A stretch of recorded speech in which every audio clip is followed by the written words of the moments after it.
ఈ ఆదివారపు ఆరాధనకు కూడి వచ్చిన మీ అందరికీ ప్రభు పేరట నా హృదయపూర్వకమైన వందనాలు చెల్లిస్తున్నా. ప్రజలాడు హల్లెలూయా. పరిశుద్ధ గ్రంథమైన బైబిల్ నుండి కొద్ది మాటలు మనము ధ్యానించుకొని ఇక్కడ నుండి ఆశీర్వాదకరంగా వెళదాము. చదవండి. యెషయా గ్రంథము 26వ అధ్యాయము 21వ వచనం. నీవు వెళ్ళి నీ అంతఃపురములో ప్రవేశించుము. నీవు వెళ్ళి నీ తలుపులు వేసుకొనుము. ఉగ్రత తీరిపోవు వరకు కొంచెము సేపు దాగియుండుము. చాలు. ఈ వాక్య భాగాన్ని మనము గమనించినట్లయితే ఈ వాక్య భాగములో దాగియుండుము అనే మాట మనకి కనిపిస్తూ ఉన్నది. ఎక్కడ దాగి ఉండాలి, ఎందుకు దాగి ఉండాలి, అసలు దాగి ఉండటం అంటే ఏంటి అని ఈ వాక్య భాగాన్ని మనము గమనించినట్లయితే దాగి ఉండండి అని చెప్తున్నాడు దేవుడు. ఎందుకంటే ఉగ్రత ఉన్నది. ఉగ్రత అంటే కోపము. దేవుడు కోపముతో ఉన్నాడు కనుక ఆయన కోపానికి మనము బలి కాకుండా ఉండాలంటే మనము దాగి ఉండాలి. అంత్య దినాలలో అనేక తెగుళ్ళు వస్తాయని వ్రాయబడి ఉన్నది బైబిల్లో. దేవుని రాకడకు సూచనలు ఇవి. కనుక బాగా కోపంగా ఉన్నాడు దేవుడు. అందుకు ఈ తెగులు ఆయనే పంపించాడు. ఎందుకు కోపంగా ఉన్నాడు దేవుడు, ఎందుకు వచ్చింది అంత కోపం ఆయనకి అని గమనించినట్లయితే దేవుడు తన స్వరూపమందు తన పోలిక చొప్పున మనిషిని సృష్టించాడు. మనిషితో సహవాసం చేస్తూ ఉన్నాడు. దేవదూతల కంటే కొంచెం తక్కువగా చేశాడంటే దేవుడు మనిషిని. ఆ తక్కువ ఎందుకంటే దేవుడంత పరిపూర్ణతకి ఎదిగి ఆయన రాజ్యంలో ప్రవేశించాలని. అయితే మనుషుడు ఆజ్ఞను అతిక్రమించి పాపం చేశాడు. పాపం వలన మరణాన్ని తెచ్చిపెట్టుకున్నాడు. మరణాన్ని దేవుడు పెట్టలా, మనిషి పాపం చేసి మరణాన్ని తెచ్చిపెట్టుకున్నాడు. ఆ మరణమే ఆయన పిల్లలమైన భూలోకములో మనందరికీ వచ్చేసింది. అయితే మనిషి పాపము చేసి దేవునికి దూరం అయిపోయాడు. దేవుని ఆశీర్వాదమునకు దూరం అయిపోయాడు. దేవుని రాజ్యానికి దూరం అయిపోయాడు. దేవుడు మహాప్రేమ గలవాడు, మహా కనికరం గలవాడు కాబట్టి తన ప్రియమైన కుమారుడు యేసయ్యను భూలోకానికి పంపాడు. యేసయ్య లోకానికి వచ్చి రక్తాన్ని చిందించి ప్రాణాలు పెట్టాడు. ఆ రక్తము ద్వారా పాపాలను కడిగి పరిశుద్ధపరిచి మరల ఆశీర్వాదమునకు యోగ్యంగా మార్చాలని, తండ్రితో సహవాసం ఏర్పాటు చేయాలని, దేవుని రాజ్యాన్ని తీసుకుని వెళ్ళాలని చేతులు చాచి పిలుస్తున్నాడు. రండి, మీ పాపాలను నా రక్తముతో కడిగి పరిశుద్ధపరుస్తాను, మరలా దేవునికి కుమారులుగా మిమ్మల్ని మారుస్తాను, దేవుని రాజ్యమునకు యోగ్యముగా మారుస్తాను, దేవుని ఆశీర్వాదమునకు యోగ్యంగా మారుస్తానని చేతులు చాచి దేవుడు పిలుస్తున్నాడు. పిలుస్తూ ఉంటే మనుషులు నిజదేవుడైనటువంటి యేసయ్యని గుర్తుపట్టకుండా ఆయన ఒక దేశానికి దేవుడని, ఒక కులానికి దేవుడని ఎగతాళి హేళన చేస్తూ ఉన్నారు. ఆయన ఇచ్చిన ఆయుష్ను అనుభవిస్తున్నారు, ఆయన ఇచ్చిన జ్ఞానాన్ని అనుభవిస్తున్నారు, ఆయన ఇచ్చిన తెలివిని అనుభవిస్తున్నారు, ఆయన ఇచ్చిన కృపను అనుభవిస్తున్నారు, ఆయన ఇచ్చిన దీవెనలు అన్నీ అనుభవిస్తూ కూడా ఆయన్నే ఎగతాళి హేళనగా మాట్లాడుతున్నారు. ఆయనకు నచ్చలేదు. అందుకని కోపముతో మండిపోయి ఈ వైరస్ని పంపించాడు. భయపడి అనేక మంది దేవుని వైపు తిరుగుతారని ఆశతోనే పంపాడు. ఇంకా ద్వేషాన్ని, కోపాన్ని రగిలించుకొని రేపుకొని ఆయన దూషిస్తున్నారు, ద్వేషిస్తున్నారు, అవమానపరుస్తున్నారే కానీ ఆయనకి జాలి లేదు, కరుణ లేదు అంటున్నారే కానీ సరి చేసుకొని లోబడట్లా. ఆయన పంపించినటువంటి సేవకులను కొట్టడం, తిట్టడం, చంపటం, అసలు మీకు సువార్తను ప్రకటించడానికి మీకు ఎవడిచ్చాడు పర్మిషను అని దూషించి, ద్వేషించి, అవమానపరిచి చర్చిను కూలగొట్టడం, ఇలాంటి పిచ్చి పిచ్చి పనులను చేసి దేవునికి కోపాన్ని రేపారు. అందుకు దేవుడు ఈ కరోనా వైరస్ని పంపాడు. ఇది దేవుని యొక్క కోపము, దేవుని ఉగ్రత. ఇలాంటి ఇంక ఎన్నో ఉన్నాయి కూడా ముందు ముందు.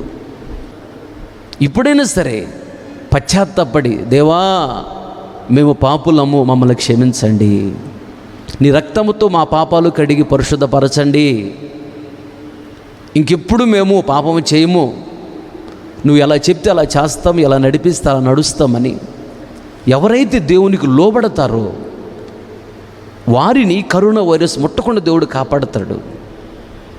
ఈ కరోనా వైరస్ నుంచి దేవుడు విడిపిస్తాడు, తప్పిస్తాడు.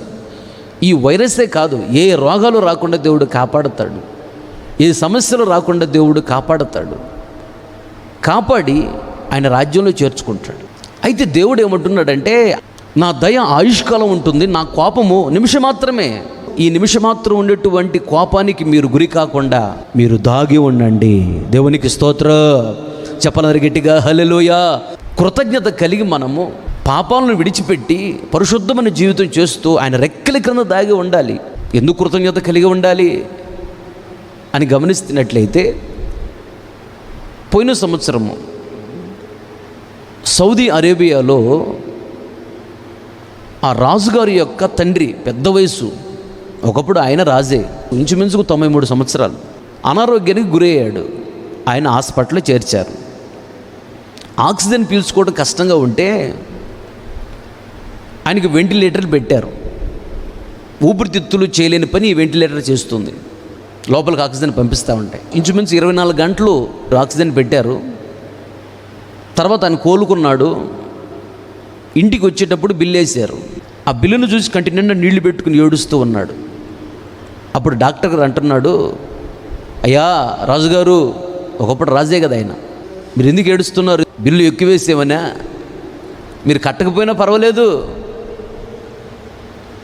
దయచేసి మీరు ఏడవద్దు అన్నాడు డాక్టర్ గారు. అప్పుడు ఆ రాజుగారు తండ్రి, ఆ పెద్ద ఆయన అంటాడు, ఆయన చెప్పినటువంటి సమాధానానికి ఈ డాక్టర్లు కూడా కంటి నిండా నీళ్లు పెట్టుకుని ఏడవటం మొదలుపెట్టారంట. ఏం చెప్పాడు ఆయన అంటే, ఒక్కరోజు ఆక్సిజన్ పెట్టినందుకు 5,000 రియల్స్ అని వేశారంట. సౌదీ అరేబియాలో డబ్బుల్ని రియల్స్ అంటారు. ఒక రియల్ వచ్చి మన డబ్బులు లెక్క ప్రకారము $19.54. 5,000 ఇంటూ $19.54 వేస్తే 97,700 రూపాయలంట ఒక్కరోజు ఆక్సిజన్ పెడితే. మనకైతే ఈ ప్రాంతంలో ఆక్సిజన్ పెడితే రోజు 25,000. ఒక్కరోజు ఆక్సిజన్ పెట్టినందుకు 5,000 రియల్స్.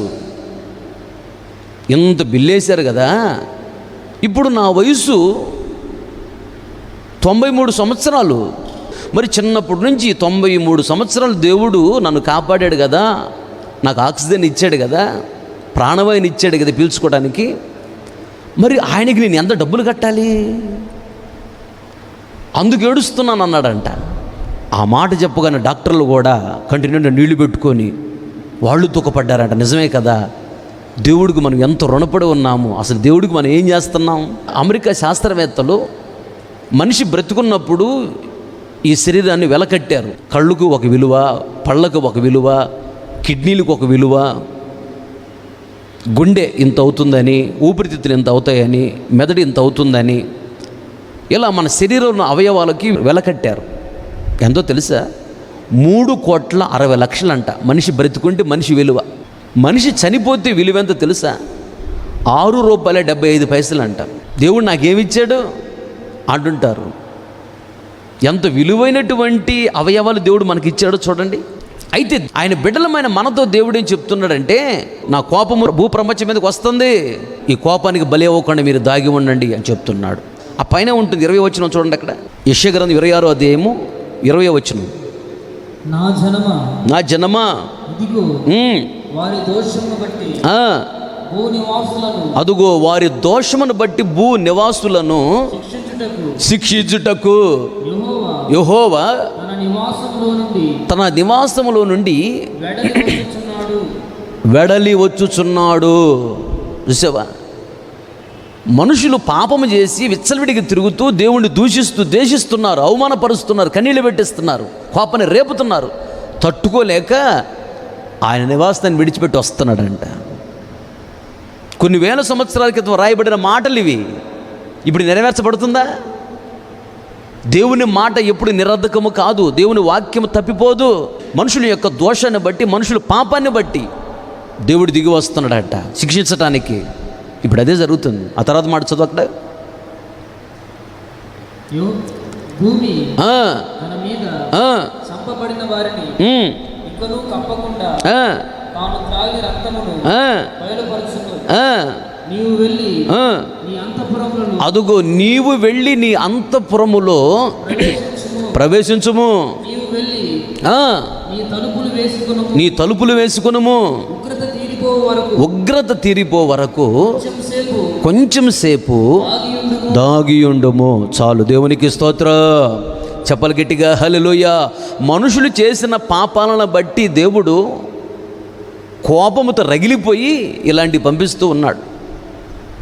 ఇది దేవుడి న్యాయ తీర్పే. ప్రభా, ఈ కరోనా ఎందుకు వచ్చిందయ్యా, దీన్ని తీసేయండి ప్రభు అని అడిగితే ప్రభు నాకేం చెప్పాడంటే, ఉరిని కోసి మిషన్ ఉందే, ఆ మిషన్ బయట తిరుగుతుంది, దానికి ఎదురుగా వెళ్ళొద్దు, నువ్వు దాగి ఉండు అన్నాడు ప్రభు. వరి కోత మిషను పొలంలోకి వెళ్ళింది ఉరిని కోయటానికి. అది కోసేటప్పుడు మంచి గింజలు ఉన్న దుబ్బుని కోసిద్ది, తాలు గింజలు ఉన్న దుబ్బుని కోసిద్ది, పిచ్చి చెట్లు ఏదన్నా ఉంటే కలుపు మొక్కలు వాటిని కూడా కోసుకుంటూ వెళ్ళిపోద్ది. అది కోసిన తర్వాత ఆ గింజలన్నీ తూర్పార పడతారు. తూర్పార పడినప్పుడు మంచి గింజలు ఇక్కడ గొప్పగా పడతాయి, తాలు గింజలు వెళ్ళి దూరంగా పడతాయి. మంచి గింజలను ఇంట్లో చేర్చుకుంటారు, తాలు గింజలను నిప్పిపెట్టి తగలబెట్టేస్తారు. ఆ పిచ్చి మొక్కలు ఏదైనా వస్తే చిన్న చిన్న ముక్కలుగా వాటిని కూడా తాళ్ళలో పడేసి కాల్చేస్తారు. చాలా జాగ్రత్తగా గమనించండి. వరి కోత మిషను బయలుదేరింది కోత కోయటానికి. కోస్తుందా లేదా? ప్రపంచమంతా ఇప్పుడు ఓస కోత. లక్షల మంది చనిపోతున్నారు. అంటే కోత పెట్టాడు దేవుడు. ఇది దేవుడి న్యాయ తీర్పే. వరి కోత మిషను పిచ్చి చెట్లు కోస్తుంది, తాలు దుబ్బును కోస్తుంది, మంచి దుబ్బును కోస్తుంది. ఆ మంచి గింజలు అంటే నాము భక్తిగా జీవించిన విశ్వాసులు, భక్తిగా జీవించినటువంటి సేవకులు, వాళ్ళని కూడా కోస్తుంది ఆ మిషను. వీళ్ళని ఎందుకు? వీళ్ళని తీసుకెళ్ళి దేవుడు పరలోక రాజ్యంలో పెట్టేస్తాడు. దేవునికి స్తోత్రం. మనకంటే ముందే వాళ్ళు దేవుడి రాజ్యానికి వెళుతున్నారు. మనకంటే వాళ్ళే ధన్యులు. ఎందుకంటే నీతిమంతులు శ్రమను చూడకుండా కొనిపోబడుతున్నారని బైబిల్ రాయబడి ఉంది. చక్కగా వాళ్ళ పరిచర్య పూర్తి అయిపోయింది. ఆత్మీయ జీవితంలో దేవుడు వారిని ఎదిగించాడు. వారిని దేవుడి రాజ్యాన్ని తీసుకెళ్ళి దేవుడి రాజ్యం పెట్టేస్తున్నాడు. అక్కడ దుఃఖము లేదు, కన్నీళ్ళు లేవు, నిందలు లేవు, అవమానాలు లేవు, దరిద్రత లేదు, కరువు లేదు, సమస్యలు లేవు, ఏ బాధ ఉండదేక. మనకంటే వాళ్ళు చాలా ధన్యులు. ఇంకా మనకు ముందు ఎన్నో శ్రమలు ఉన్నాయి. అయితే మనం ఇంకా బ్రతికున్నామంటే కారణం ఏంటంటే మన ద్వారా జరగవలసిన పరిచర్య ఇంకా ఉన్నది. అందుకు దేవుడు మనం బ్రతికించి ఉంచాడు. ఒకటి. రెండోది, ఇంకా మనము ఎదగవలసిన స్థితి ఇంకా ఉన్నది. యేసుక్రీస్తు కలిగిన సమానత్వానికి మనం ఎదగాలి, ఇంకా ఎదగలేదు. అందుకోసం మనకి ఇంకా దేవుడు సమయాన్ని ఇచ్చాడు. ఈ విషయాన్ని గమనించాలి. తాలు గింజలు అంటే నామకార్థ క్రైస్తవులు, నామకార్థ పాస్టర్లు. వాక్యము తెలుసు, బైబిల్ తెలుసు, పరలోక రాజ్యం ఉందని తెలుసు, దేవుడు ఉన్నాడని తెలుసు, అగ్నిగుండం ఉందని తెలుసు. ఇన్ని తెలిసిన వాక్యానుసారంగా బ్రతకరు. అలాంటి విశ్వాసులు, అలాంటి సేవకులు కూడా చనిపోతున్నారు. ఇది తాలు. ఆ తాలు గింజలను అగ్ని పెట్టి కాల్చేస్తారు. అంటే ఇలాంటి వాళ్ళు అగ్నిగుండానికి వెళ్తారు. పిచ్చి చెట్లు కూడా కోసేస్తుంది. వాటిని కూడా తర్వాత పట్టుకొని ఆ తాలుతో పాటు కాల్చేస్తారు. పిచ్చి చెట్లు అంటే నామ ఇక్కడ దీని అర్థము మారు మనసు లేనోళ్ళు, లోకస్తులు, విచ్చలవిడిగా తిరిగేవాళ్ళని అర్థం. కలుపు మొక్కలు. ఇలా కోత మిషన్ బయలుదేరి పొలంలో ఉన్నది. మంచి గింజలు ఉన్నటువంటి దుబ్బును కోస్తుంది, తాలు గింజలు ఉన్న దుబ్బుని కోస్తుంది, కలుపు మొక్కను కూడా కోసేస్తుంది. నువ్వైతే జాగ్రత్తగా ఉండు అని ప్రభు అన్నాడు. ఏది ఏమైనా కృతజ్ఞత కలిగి దేవుణ్ణి స్తుతిస్తూ గణపరుస్తూ దాగి ఉండాలి. ఎక్కడ దాగి ఉండాలి? అంతఃపురంలోకి వెళ్ళాలంట తలుపేసుకోవాలంట, దాగి ఉండాలంట. ఇంగ్లీష్ బైబిల్లో ఛాంబర్ అని రాసి ఉండుద్ది. ఛాంబర్ అంటే గది అని రాసి ఉండుద్ది. గదిలోకి వెళ్ళాలంట, తలుపేసుకోవాలంట, దాగి ఉండాలంట, బయట తిరగకూడదు. ఐగుప్తు దేశంలో కూడా దేవుడు ఉగ్రతను పంపించాడు. ఐగుప్తు దేశంలో ప్రతి ఇంటిలో మొదట పుట్టినవాడు చనిపోతున్నారు, పశువుల్లో కానీ మనుషుల్లో కానీ. అప్పుడు ఇశ్రాయేలీయులు ఐగుప్తులకు కదా ఈ ఉగ్రత, మాకు కాదు కదా అని వాళ్ళు బయట తిరగలేదు. ఉగ్రత ఐగుప్తులకే, శాపం ఐగుప్తులకే. అలాగని ఓ ఇశ్రాయేలులారా మీరు బయట తిరగవద్దు, ఏం చేయాలంట, మీరు లోపల దాగి ఉండండి అని వాళ్ళకి చెప్పాడు. దాగి ఉండే అనుభవం ఉండాలి. ఇక్కడ గది లోపల దాగి ఉండండి అని చెప్పాడు.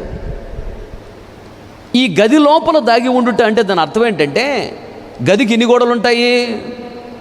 4 గోడలు ఉంటాయి, ప్లస్ పైన కప్పు కూడా ఉంటుంది. లోపలికి పోవటానికి తలుపు కూడా ఉంటుంది. లోపలికి పోయిన తలుపేసి గడి పెట్టుకుంటాం. ఈ 5 అనుభవాలు ఉంటాయి. అది గది అంటే. రూము అంటే 4 గోడలు ఉంటాయి. 4 గోడలు అంటే అపోస్తుల బోధ యందును, అపోస్తుల రొట్టె విరుచుట యందును, అపోస్తుల ప్రార్థన యందును, అపోస్తుల సహవాసం యందును ఎడతెగక నీ ఉండాలి. అది దాని అర్థం. చదవండి అపోస్తుల కార్యములు 2వ అధ్యాయం 42వ వచనం. అపోస్తుల బోధ యందు, అదుగు అపోస్తుల బోధ యందును, సహవాసం యందును, రొట్టె విరుచుట యందును, ప్రార్థన చేయుట యందును ఎడతెగక ఉండిరి. చాలు. దీని ఆత్మీయ అర్థం ఏంటంటే, దేవుని చేత పంపబడినటువంటి దైవజనుడు. దేవుడు నన్ను సేవకు పిలిచినప్పుడు, ఈ వినుకొండ ప్రాంతానికి పంపించేటప్పుడు కలలో దేవుడు నాతో ఏమన్నాడంటే, వినుకొండ ప్రాంతానికి వెళ్ళి నువ్వు సేవ చేయాలి, ఆ ప్రాంతంలో నేను అపోస్తులుడుగా వాడుకోబోతున్నానని దేవుడు చెప్పాడు. దేవుడే ఈ ప్రాంతానికి పంపించాడు, దేవుడే నడిపిస్తున్నాడు, అలాగే ఆశీర్వదిస్తూ ఉన్నాడు. ఇలా దేవుని చేత పంపబడినటువంటి దైవజనుడు యొక్క సహవాసంలో ఉండాలి. దేవుని చేత పంపబడిన దైవజనుడు వాక్యాలు వింటూ ఉండాలి. దేవుని చేత పంపబడిన దైవజనుడు విరిచిన రొట్టెని తినాలి. ప్రార్థన చేయించుకుంటూ ఎడతెగకుండా ఉండాలి. అంటే విడిచిపెట్టకూడదు. దేవుని చేత పంపబడిన దైవజనుడు సహవాసాన్ని విడిచిపెట్టకూడదు. దైవజనుని విడిచిన రొట్టెలను విడిచిపెట్టకూడదు. దైవజనుడు ప్రార్థన యందు ఉండాలి, ప్రార్థనను విడిచిపెట్టకూడదు, వాక్యాన్ని విడిచిపెట్టకూడదు. రూము లోపలికి వెళ్ళి దాగి ఉండి అంటే, రూము లోపల 4 గోడలు ఉంటాయి. 4 గోడలు అంటే ఇవి. పైన ఉంటుంది, కప్పు ఉంటుంది. ఏంటి పైన ఉన్న కప్పు? పేతురు రాసిన మొదటి పత్రిక 4వ అధ్యాయం 8వ వచనం. ప్రేమ అనేక పాపములను కప్పుతుంది. పైన ఒక కప్పులాగా ఉండి కప్పేస్తుందంట. 4 గోడలు కట్టిన తర్వాత పైన కప్పేసామనుకో, ఆ రూము లోపల ఉన్నది పైనుండి చూస్తే కనపడిద్దా? ఏం కనపడిద్ది? పైన కప్పు కనపడిద్ది, కప్పు కింద ఉన్నాయి కనపడవు. అలాగే ఇక్కడ పై కప్పు ఏంటంటే ప్రేమ. ప్రేమను కలిగి ఉండాలి. తోటి సహోదరుడు పట్ల ప్రేమ కలిగి, ఎవరైనా ఇబ్బందుల్లో ఉన్నారా, చాతనని సహాయం చెయ్యి. బియ్యం ఇవ్వగలవా ఇవ్వు, డబ్బులు సహాయం చేయగలవా చెయ్యి, ఏమీ చేయలేకపోతే ప్రార్థన చెయ్యి. అంతేకాదు ప్రేమ అనేక దోషములను కప్పుతుంది. అంటే ఎదుటివారు నీ పట్ల ఏదైనా పొరపాట్లు చేసినా క్షమించి ఆ పొరపాట్లు మర్చిపోయి మరలా వారిని ప్రేమించి వాళ్ళకి మేలు చేయి. గుండెల్లో కక్షాద్వేషాన్ని పెట్టుకోవద్దు. ఇది ప్రేమ అంటే. నీవు రూములోకి వెళ్ళి దాగి ఉండు అన్నాడంటే ఇది దాని అర్థం. అది 6వ విషయం ఇంకోటి ఉంది. ఏమన్నాడు? లోపలికి వెళ్ళి నీవు తలుపు మూసుకో అని చెప్పాడు. ఈ తలుపు దేనికి సాదృశ్యం ఉన్నదంటే, రూములోకి ఏ వస్తువుని తీసుకుని వెళ్ళాలని దేంట్లో కూడా వెళ్తాం మనము. తలుపు తీసి ఆ వాకిట్లో కూడా లోపలికి అన్ని తీసుకుని వెళతాం. అలాగే మంచినీళ్ళు తాగాలంటే ముక్కులో పోసుకుంటామా? అన్నం అంటే చెవులు పోసుకుంటామా? అన్నం తినాలంటే, మంచినీళ్ళు తాగాలంటే నోరే.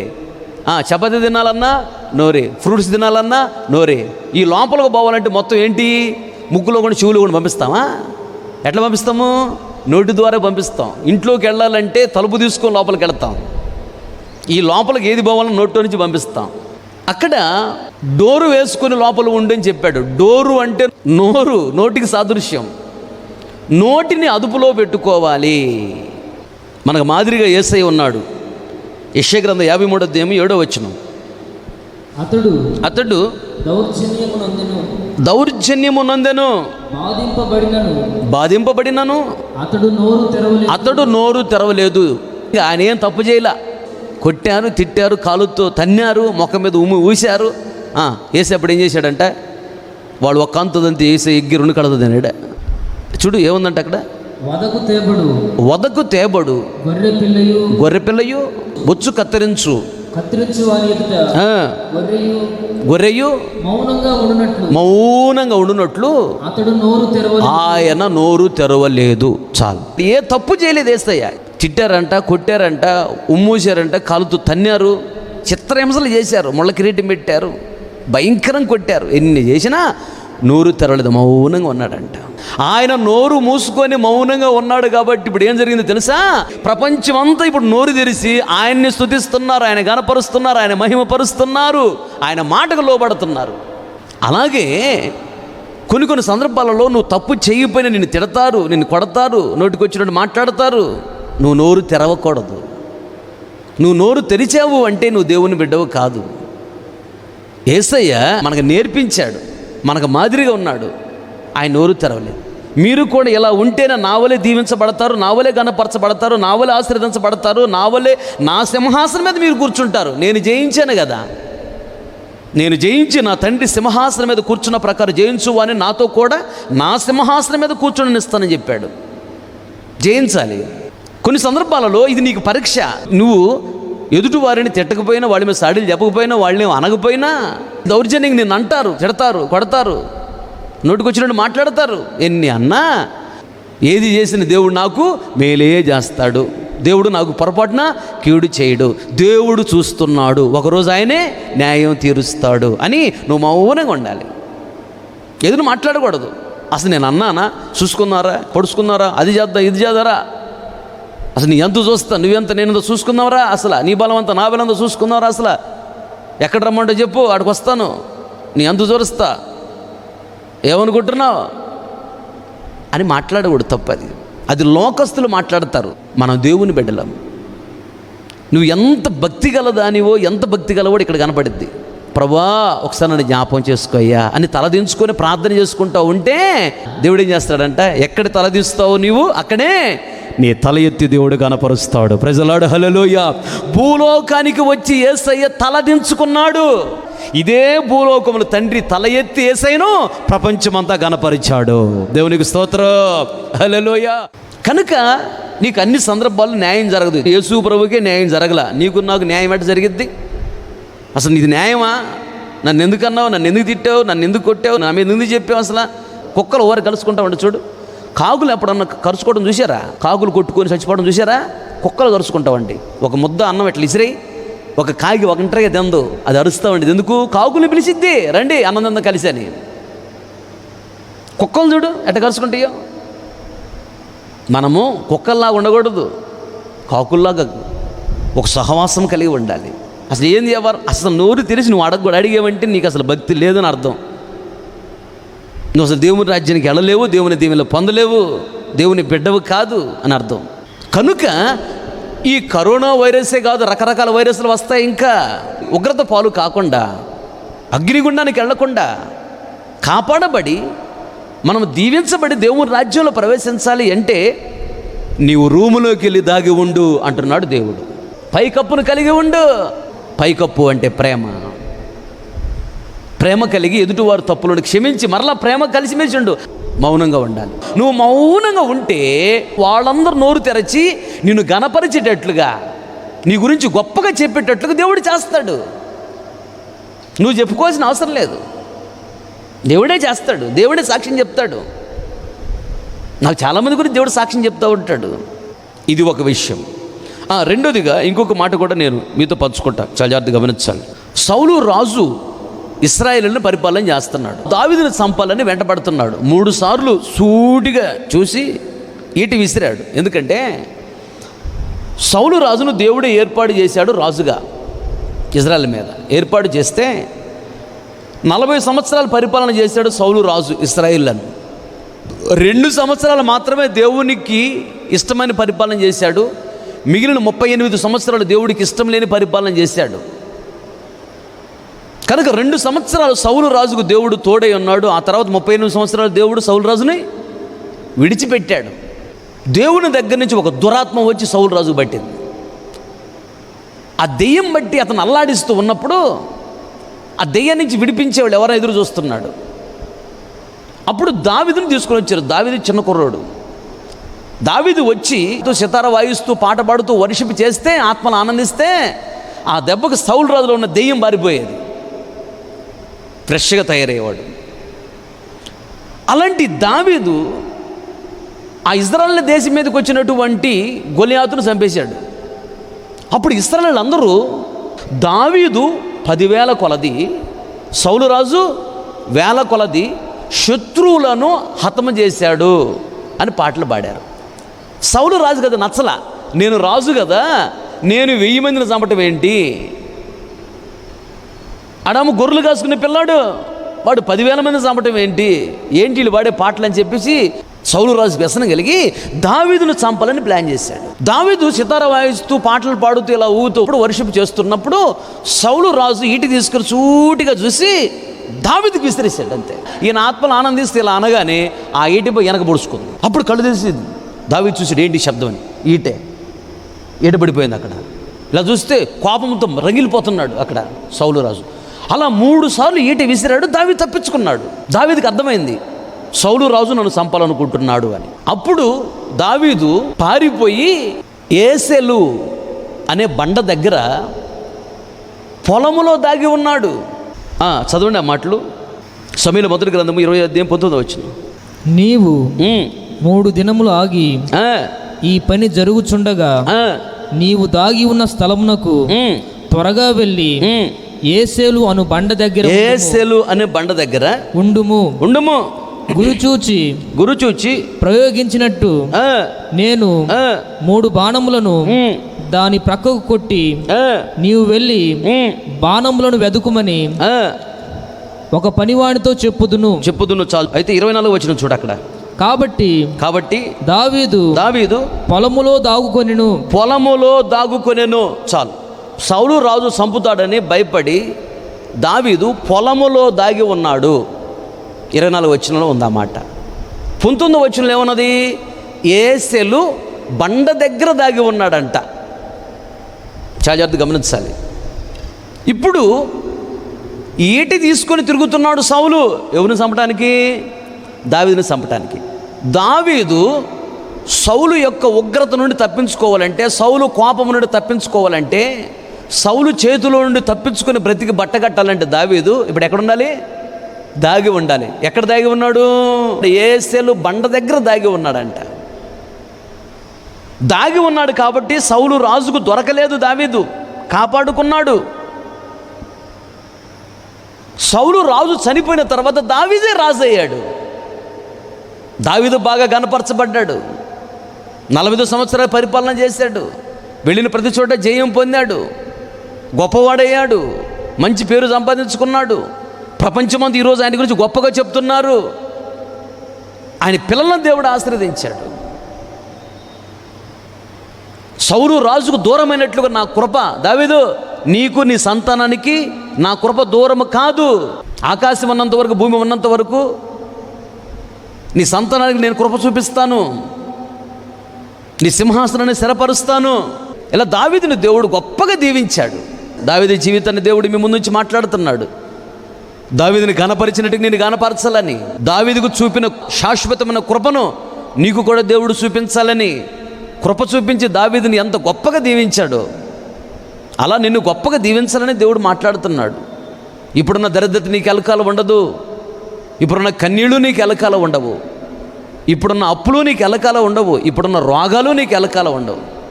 ఇప్పుడున్న సమస్యలు ఎలకాలం ఉండవు. ఇప్పుడున్న స్థితిలో నువ్వు ఎల్లకాలం ఉండవు. ఒకరోజు దేవుడు నిన్ను గొప్పగా దీవిస్తాడు, కృప చూపిస్తాడు. కృప అంటే అర్హత లేకపోయినా నువ్వు దీవించబడతావు. కృప చూపించి అర్హత లేకపోయినా దావీదుని దీవించినట్టుగా కృప చూపించి అర్హత లేకపోయినా మిమ్మల్ని కూడా దేవుడు దీవిస్తాడు. నీ కన్నీరు తుడుస్తాడు, దుఃఖాన్ని సంతోషంగా మారుస్తాడు. అయితే ఉగ్రత ఉన్నది బయట. ఎవరు ఉగ్రత ఇది? సౌలు రాజు యొక్క ఉగ్రత బయట ఉన్నది. ఆ సౌలు రాజు యొక్క ఉగ్రతకు దొరకకుండా, బలి కాకుండా దావీదు దాగి ఉన్నాడు. అలాగే సాతాను కూడా బయట తిరుగుతూ ఉన్నాడు. ఎక్కడ దొరుకుతావు నాశనం చేయాలని. సాతాను చేతిలో పడకుండా, సాతాను ఉగ్రతకు మనం బలి కాకుండా దావీదు వలె మనము కూడా దాగి ఉండాలి. అయితే దావీదు ఎక్కడ దాగి ఉన్నాడు? పొలములో దాగి ఉన్నాడు. పొలము అంటే సంఘము. సంఘములో నువ్వు దాగి ఉండాలి. సంఘంలో దాగి ఉండటం ఏంటి? నీకు వరాలు ఉండొచ్చు, తలాంతులు ఉండొచ్చు, మంచి అభిషేకం ఉండొచ్చు, చక్కగా పాట పాడవచ్చు, బాగా పరిచయం చేసే వ్యక్తి కావచ్చు, మంచిగా దశమగ ఇచ్చే వ్యక్తి కావచ్చు, కానికిచ్చే వ్యక్తి కావచ్చు, బాగా చదువుకొని ఉండొచ్చు, అందచందాలు ఉండొచ్చు, అన్ని విద్యల్లో ఆరితేలు ఉండొచ్చు, మంచి జ్ఞానం ఉండొచ్చు, మంచి తెలివి ఉండొచ్చు, లేదా ఒక ఉన్నతమైన కుటుంబంలో పుట్టి పెరిగి ఉండొచ్చు. ఎన్ని అర్హతలు ఈ లోకంలో నీకు ఉన్నా ఒకటి మాత్రం గుర్తుపెట్టుకో, అవన్నీ గేటు దగ్గర విడిచిపెట్టి వచ్చి సంఘంలోకి వచ్చినప్పుడు నేను జీరో అని, సంఘంలోకి వచ్చినప్పుడు సంఘములో నువ్వు దాగి ఉండాలి. ఎందుకు? మందిరంలో ఎవరు ఉంటారు? యేసయ్య హీరో ఉన్నాడు. హీరో యేసయ్య ఉన్నప్పుడు మనం ఎవరము? సంఘంలో జీరో. యేసయ్యని మించినోళ్ళం మనం? యేసయ్య కంటే గొప్పవాళ్ళం మనం కాదు కదా. మందిరంలోకి వచ్చినప్పుడు మనం జీరో అయిపోవాలి.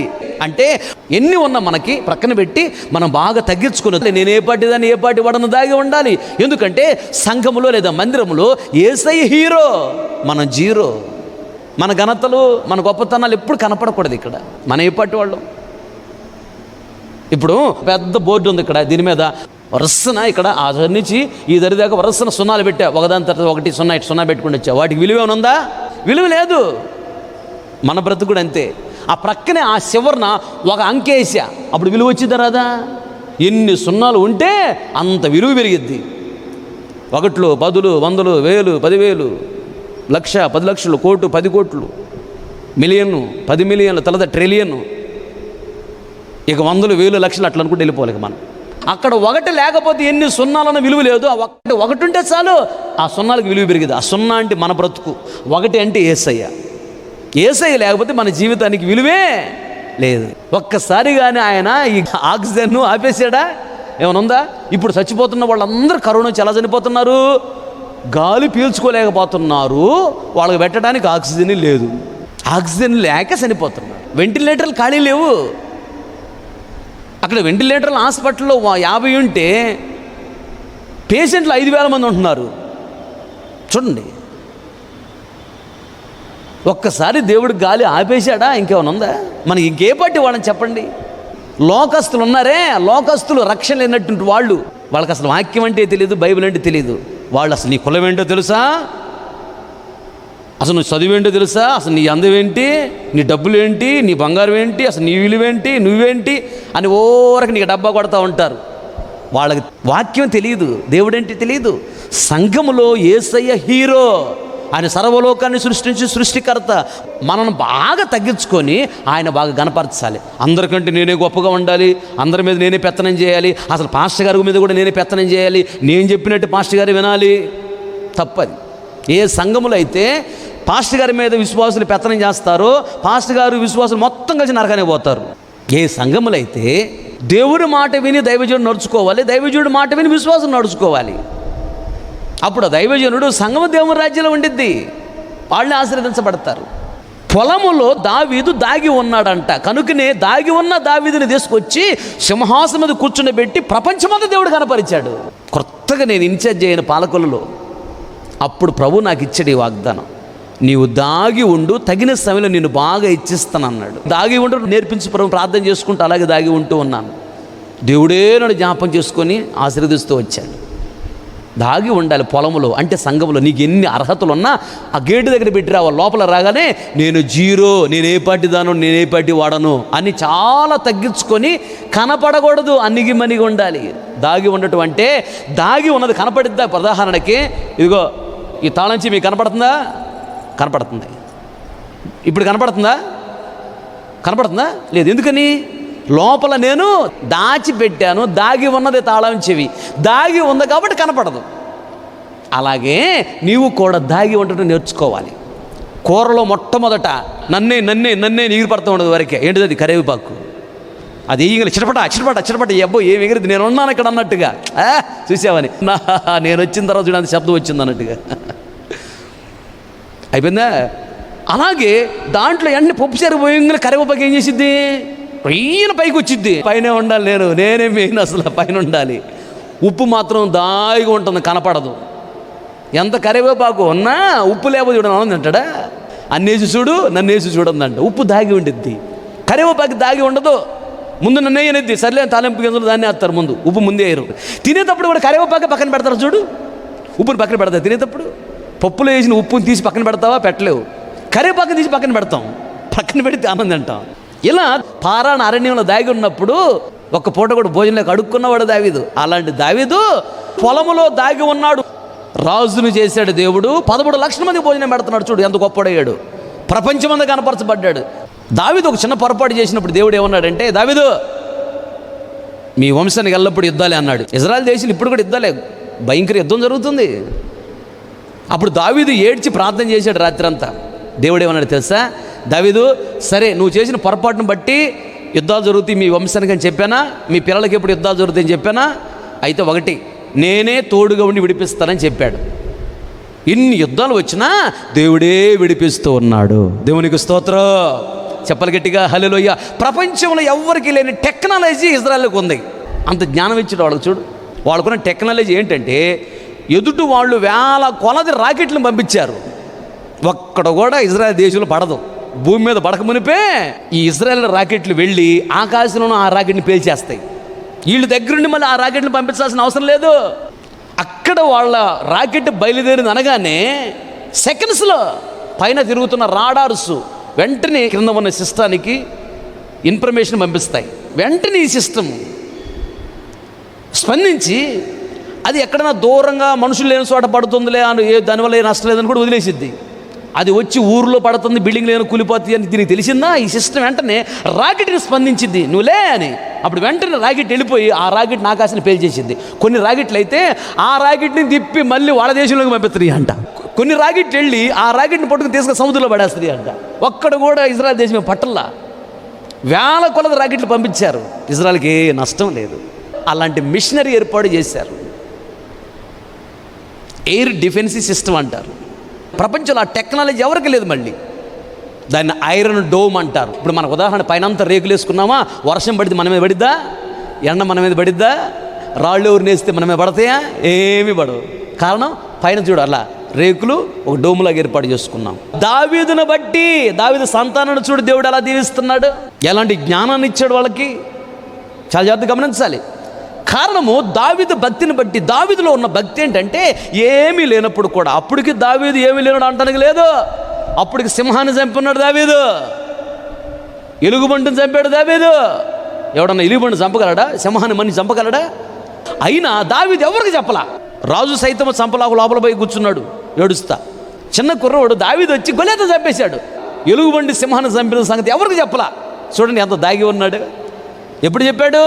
రాజుగారి దగ్గరికి వెళ్ళినప్పుడు గొలియాతుని నేను చంపుతాను, నన్ను పంపించు రాజా అని అడిగాడు.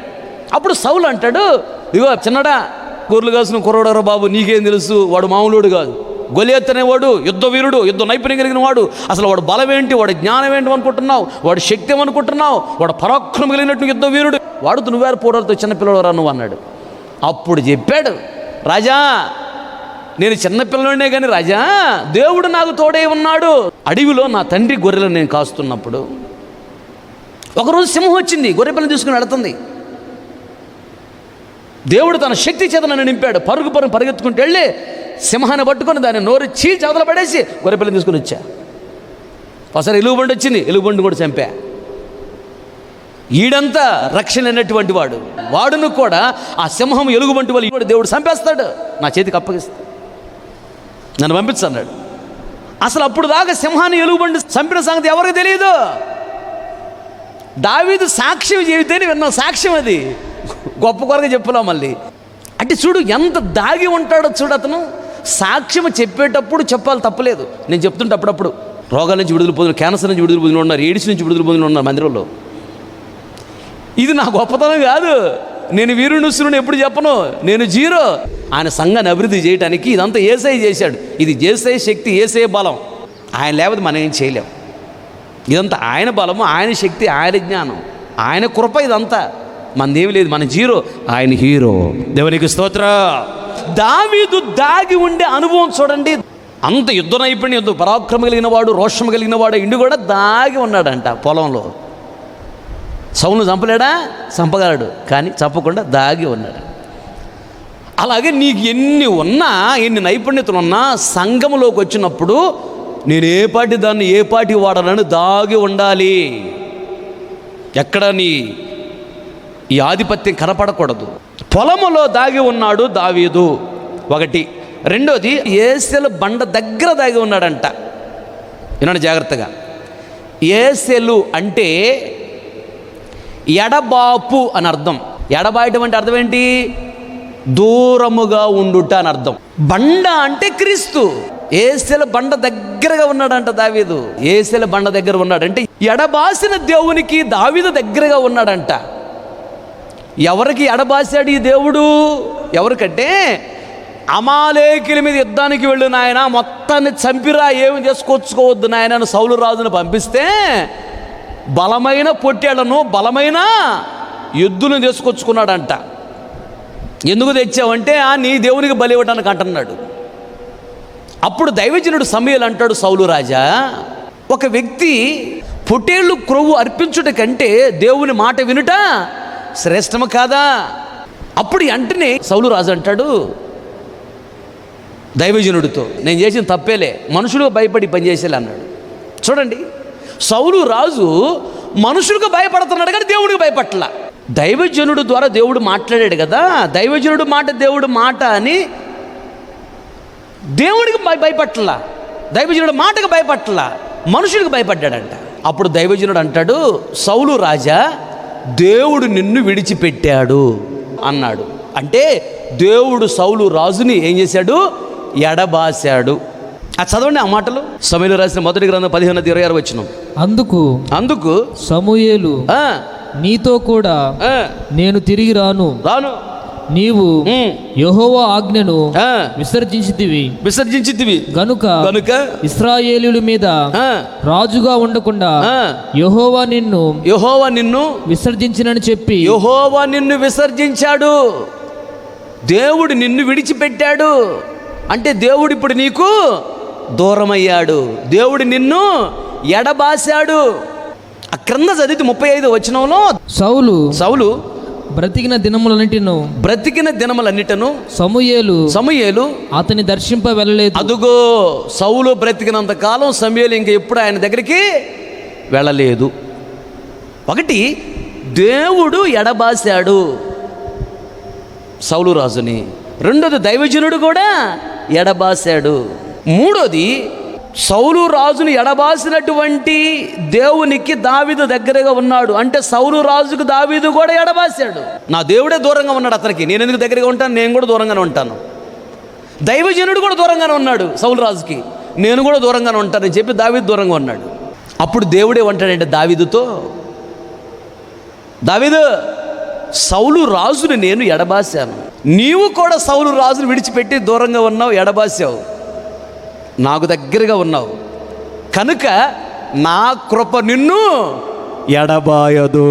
దేవునికి స్తోత్రం.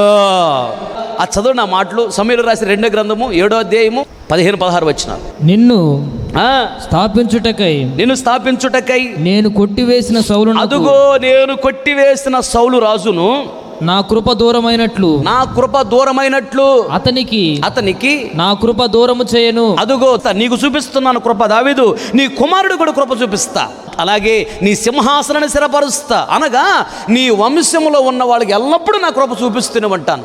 సౌలు రాజుని నేను ఎడబాశాను, దావీదు నిన్ను, నీ వంశాన్ని, నీ పిల్లలని నేను ఎడబాయను. సంపూర్ణమైన సౌందర్యము గల సీయోనులో మహారాజుగా మహిమతో ప్రకాశించుచుంటివే, నాకు ధైర్యమును నిరీక్షణను ప్రసాదించుచుంటివి, నాకు ధైర్యమును నిరీక్షణను ప్రసాదించుచుంటివి.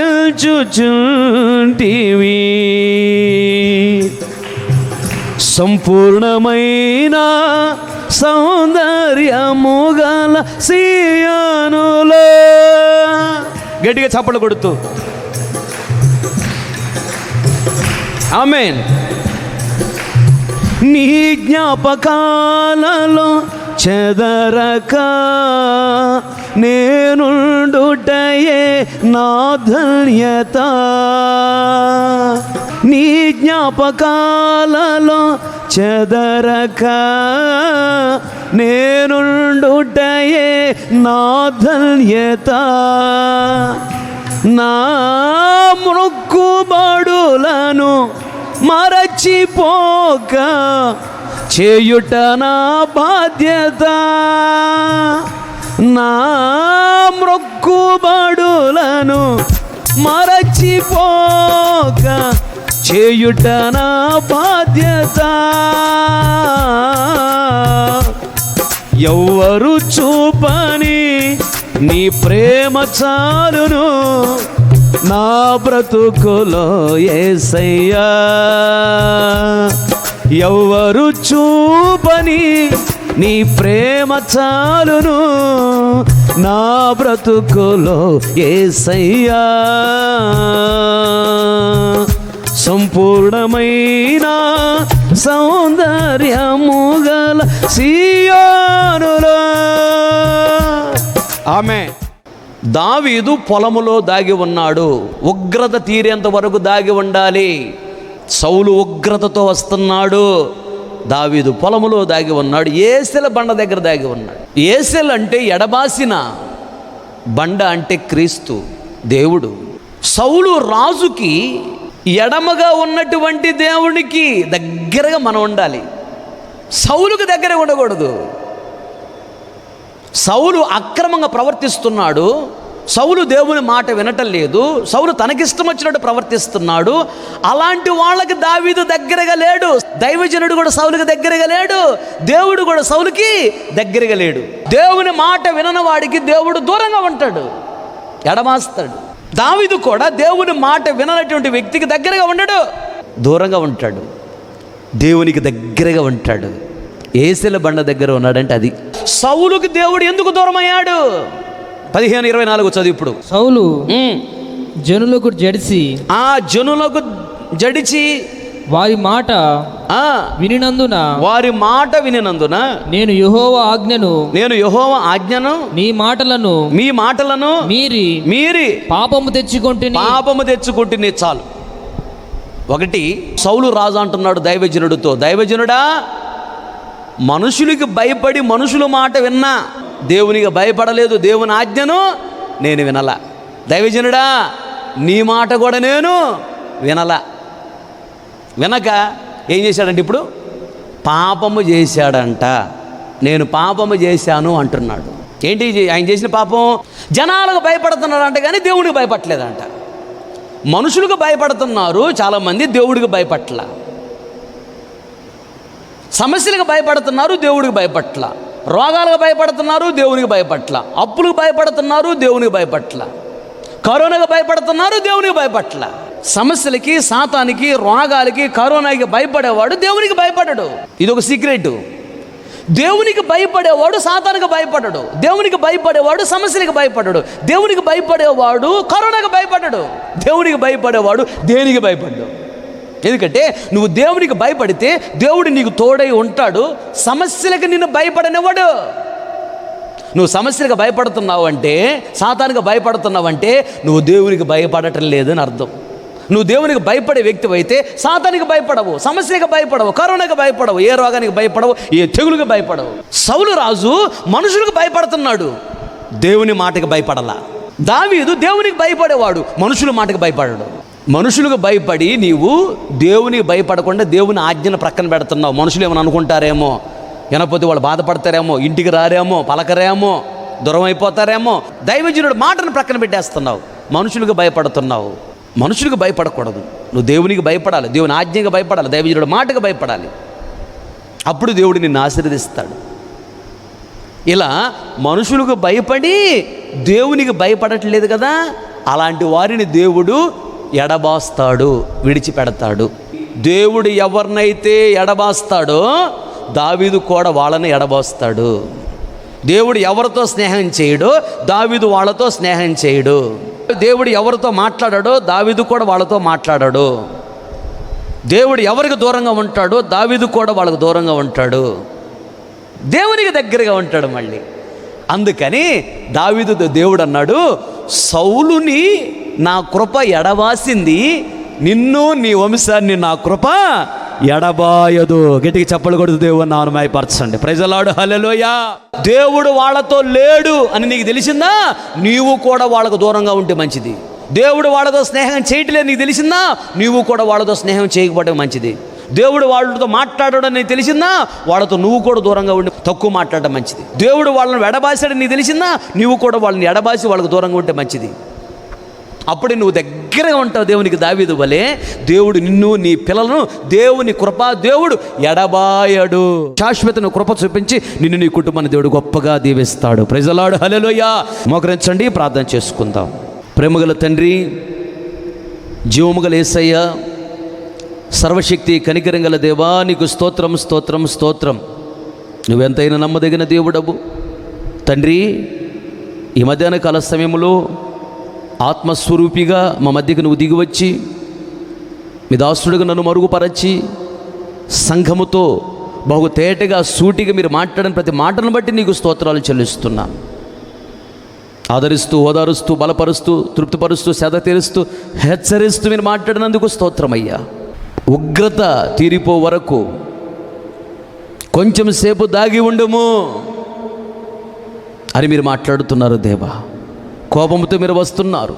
లోకములో పాపం విస్తరించింది. నీ మాట వెనక వెచ్చలవిడిగా ప్రవర్తిస్తున్నారు.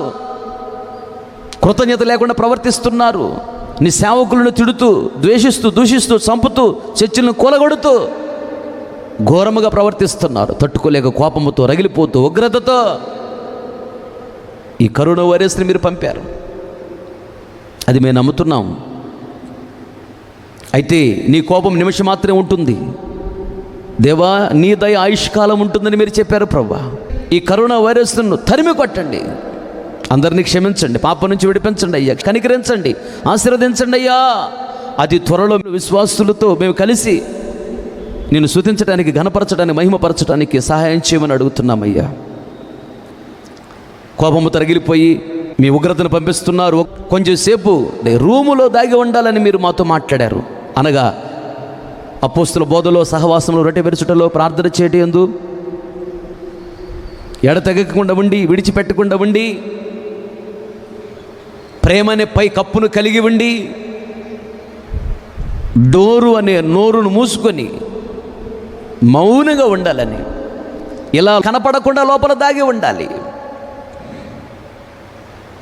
అప్పుడే తండ్రి యేసయ్య ఏ విధముగా ఇలా యెరూషలేములో తలదించుకున్నాడు కనుక ప్రపంచమంతా తల ఎత్తబడింది, ఘనపరచబడ్డాడని, అలాగే తనను తల తగ్గించుకున్న వాళ్ళు హెచ్చించబడతారని, తలదించుకున్న వాళ్ళు తల ఎత్తబడుతుంది, ఘనపరచబడుతుందని, న్యాయం కోసం పోరాడకుండా మౌనంగా తలదించుకుని దేవుడే న్యాయం తీరుస్తాడు, నీతిగల న్యాయాధిపతి ఆయన ఉన్నాడు, ఆయన చూస్తున్నాడని మౌనంగా ఎవరైతే నోరు మూసుకొని ఉంటారో ఆ చుట్టుప్రక్కల ఉన్న వాళ్ళందరూ ఎదుటి తల ఎత్తి ఘనపరుస్తారని, వాళ్ళందరూ నోరు తెరిచి గొప్పగా చెప్పేటట్టుగా చేస్తారని ఈరోజు బహు తేటగా మీరు మాట్లాడినందుకు నీకు స్తోత్రం. రెండోదిగా దావీదు జీవితం మా ముందు నుంచి మాట్లాడారు. పొలములో దాగి ఉన్నాడు. పొలం అనే సంఘములో ఎన్ని అర్హతలు ఉన్నా, ఉద్యోగం ఉన్నా, వ్యాపారం ఉన్నా, పంట పొలాలు ఉన్నా, బంగారం ఉన్నా, ఎన్ని ఉన్నా, ఆస్తులు ఉన్న, అంతస్తులు ఉన్న, పేరు ప్రతిష్టలు ఉన్న, అందచందాలు ఉన్నా, అన్ని విద్యలు ఆరితేలేని స్థితిలో ఉన్నా, ఎన్ని ఉన్నా సంఘములో దాగి ఉండాలని యేసయ్య నిన్నే హీరోగా మేము భావిస్తూ మేము జీరో అని మమ్మల్ని మేము తగ్గించుకుని అణిగి మణిగి దాగి ఉండాలని, కనపడకూడదని. ఉప్పు దాగి ఉంటుంది కనుకనే దానికి విలువ ఎక్కువ. కరివేపాకు దాగి ఉండదు, దానికి అంత విలువ లేదని. దాగి ఉన్న వారికి విలువ ఎక్కువని, దాగి ఉండాలని బహుతేటగా మీరు మాట్లాడినందుకు నీకు స్తోత్రాలు చెల్లిస్తున్నానయ్యా. దావీదు దాగి ఉన్నాడు, పొలములో దాగి ఉన్నాడు. ఏసెల బండ దగ్గర, ఏసెల్ అంటే ఎడబాసిన బండ అంటే క్రీస్తు అని,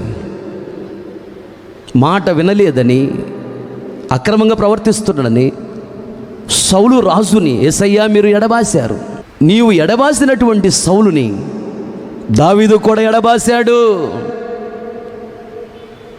నీవు విడిచిపెట్టినటువంటి సౌలుని దావీదు కూడా విడిచిపెట్టాడని, నీకు దగ్గరగా ఉన్నాడని, పొలములో దాగి ఉన్నాడని.